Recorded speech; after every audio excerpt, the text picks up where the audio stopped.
Hello, good afternoon everyone. आज हम सबसे पहले ये देखेंगे, हमने जो बुक लिस्ट है एमपीपीएससी के लिए वो हमने देख ली थी।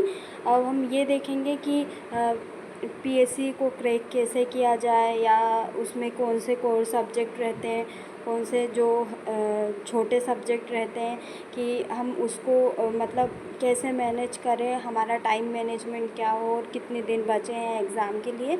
आज हम सब चीज़ें देखते हैं ना। सबसे पहले जो हमारे पीएससी है, एमपीपीएससी में कितनी यूनिट होती है ये मैंने आपको अभी जो सिलेबस है वो बताया नहीं है।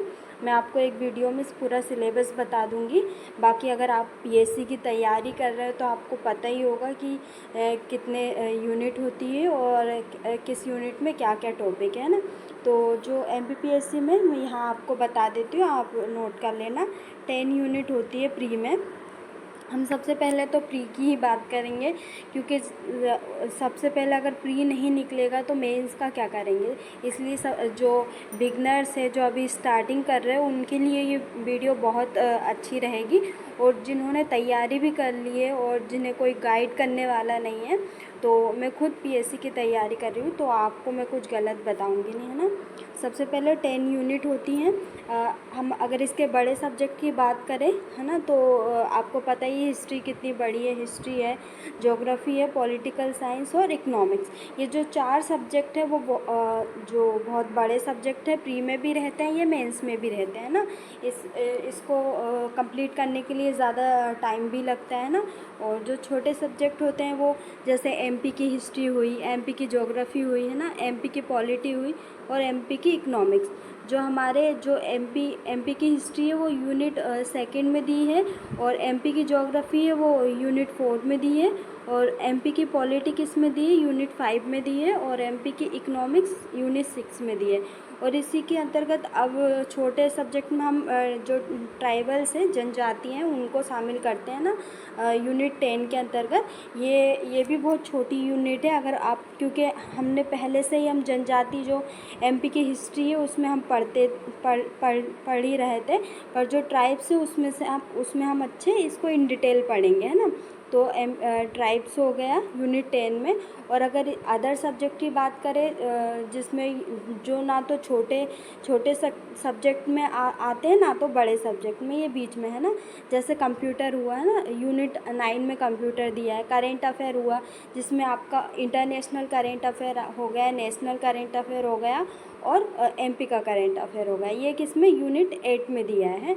और फिर उसके बाद इन्वायरमेंट है, ये किस में दिया है, पर्यावरण, यूनिट 7 में दिया है।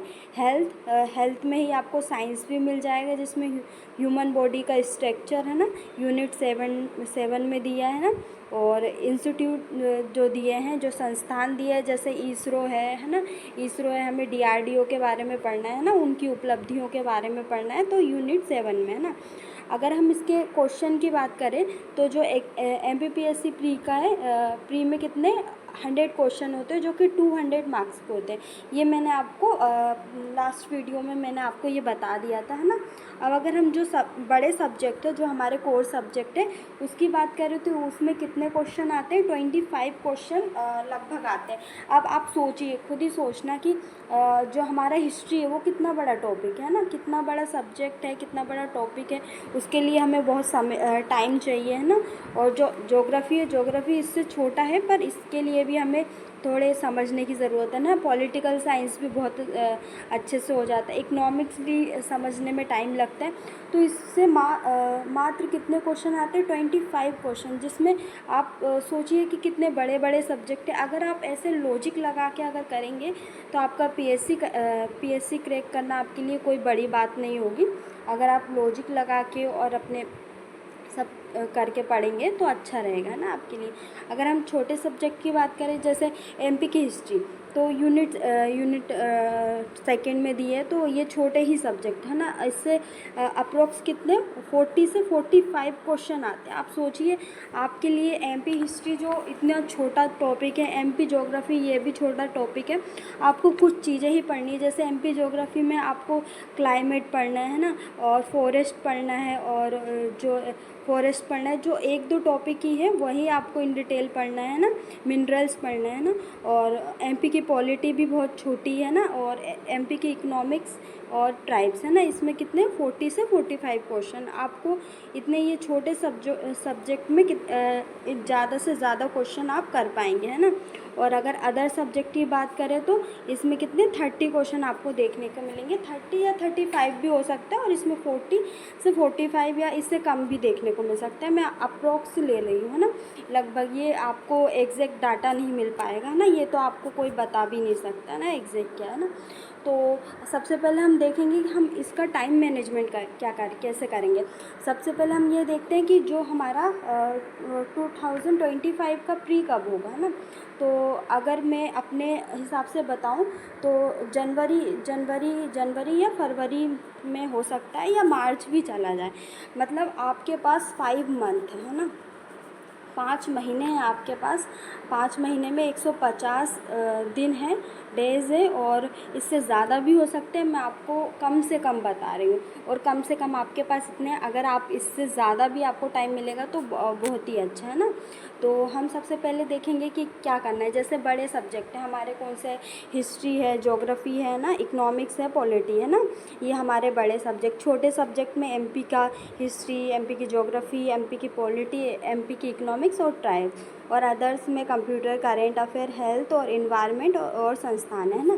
तो हम अगर डेली बेस पे भी जो हमारे बड़े सब्जेक्ट हैं, जैसे मैं आपको यहाँ पे बता देती हूँ। जैसे हमने क्या किया, बड़े सब्जेक्ट में से हमने क्या, हिस्ट्री को ले लिया है ना, हम हिस्ट्री को ही ले लेते हैं पहले, ये हम समझने में भी हमको आसानी रहती है ना हिस्ट्री।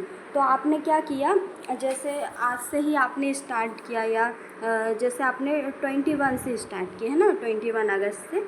ये तो मैं आपको ज़्यादा समय बता रही हूँ, 150 से ज़्यादा ही डेज है आपके पास, कम नहीं होंगे है ना। 21 से आपने हिस्ट्री स्टार्ट किया ना, तो आपने 3 घंटे किसको दे दिया, हिस्ट्री को। ये आपके ऊपर डिपेंड करता है कि आप सुबह इसको टाइम दे रहे हैं या शाम को दे रहे हैं, कभी भी दे रहे हैं ना। तो आपने हिस्ट्री को दे दिए 3 आवर्स अपने है ना। और जो छोटे सब्जेक्ट है, जैसे हमने क्या ले लिया, जैसे हम हिस्ट्री पढ़ रहे हैं, तो हम हिस्ट्री पढ़ के अगर बोर भी हो रहा है तो हम क्या कर लेंगे, इधर क्या कर लेंगे, एमपी की ज्योग्राफी ले लेंगे है ना। तो एमपी की ज्योग्राफी को हम 2 आवर्स पढ़ लेंगे है ना। और इसके बाद है जो हमारा अदर सब्जेक्ट है, अदर सब्जेक्ट में हम क्या ले लेंगे, जो हमारा साइंस है, साइंस का पोर्शन ले लेंगे, क्योंकि साइंस का थोड़ा पढ़ने में भी अच्छा लगता है ना, और कुछ ऐसी चीज़ें होती है जो जानने में भी हमको अच्छा लगता है। तो 1 आवर्स हम साइंस को दे देंगे। अब अगर इसके जो हमने हमारे पास 150 डेज़ है, अगर हमने इसको, जैसे हमने एंसेंट हिस्ट्री है, एंसेंट हिस्ट्री को हमने 10 डेज़ भी दिया, तो 10 डेज़ या 15 डेज़ ज़्यादा से ज़्यादा मैं आपको बता रही, तो आपका ये कंप्लीट हो जाएगा। अगर ज्योग्राफी को आपने सिर्फ 10 डेज़ देने की ज़रूरत है, ज़्यादा कुछ नहीं, ये आपका बहुत छोटा टॉपिक है ना। और साइंस को भी आपको 10 डेज़ से कम ही देने की ज़रूरत है, मतलब आपके पास फिर भी बहुत ज़्यादा टाइम बच जाएगा है ना। उसके बाद अगर हम देखें तो यहाँ पे आपको, जैसे आपने पढ़ लिया है ना कुछ भी टॉपिक, आपने कुछ भी टॉपिक पढ़ लिया, जैसे आपने हिस्ट्री पढ़ ली, तो एंसेंट हिस्ट्री का आपने इंडस सिविलाइजेशन पढ़ लिया है ना। क्या पढ़ लिया, इंडस सिविलाइजेशन, इंडस सिविलाइजेशन है आपने पढ़ लिया है ना, ठीक है। सिंधु सभ्यता आपने पढ़ ली। तो क्या करना, आप सिंधु सभ्यता के जितने भी जो क्वेश्चन आंसर है, मैं अगर हो सकता है तो मैं आपको जो इंडस सिविलाइजेशन है प्री के उससे भी, और आपको मेंस के उससे भी मैं आपको पढ़ा देती हूँ। और मेंस में भी जो आपके क्वेश्चन आंसर फॉर्म में है, फॉर्मेट में आपको उसमें पढ़ा दूँगी। और इसके आप जैसे ही एक टॉपिक कंप्लीट करें, एमसीक्यू आप इसके, एमसीक्यू क्या, एमसीक्यू आप इसके लगा लेना है ना। क्योंकि अगर एमसीक्यू से क्या होता है,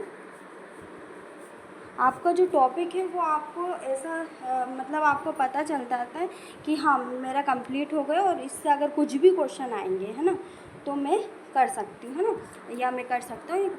तो आपको कम से कम फिर भी आप 100 मतलब एक टॉपिक से 40 से 45 क्वेश्चन आप देखना कि आप इसको कर सकें, या इतना कुछ आप देख लेना, है ना। बाकी जैसे एमपी की ज्योग्राफी हुआ, है ना, उससे भी आप देख सकते हैं। एमपी की ज्योग्राफी में मैंने आपको बुक बताई है, जैसे मैंने आपको परीक्षा धाम बताया था ना। परीक्षा धाम में जैसे भी आप कोई सा भी टॉपिक पढ़ोगे, जैसे क्लाइमेट पढ़ोगे, है ना, क्लाइमेट पढ़ने के बाद आपको तुरंत वहाँ पे आपको क्वेश्चन मिल जाएंगे, और मैं आपको एमसीक्यू यहाँ पे करवा भी दूँगी, है ना, जिससे आपका रिवीजन हो जाए, है ना। तो बस आपको इतना ही करने की ज़रूरत है। अगर आपने यही मतलब कंटिन्यू कर लिया ना, तो आपका प्री रुकने से कोई नहीं रोक सकता, है ना।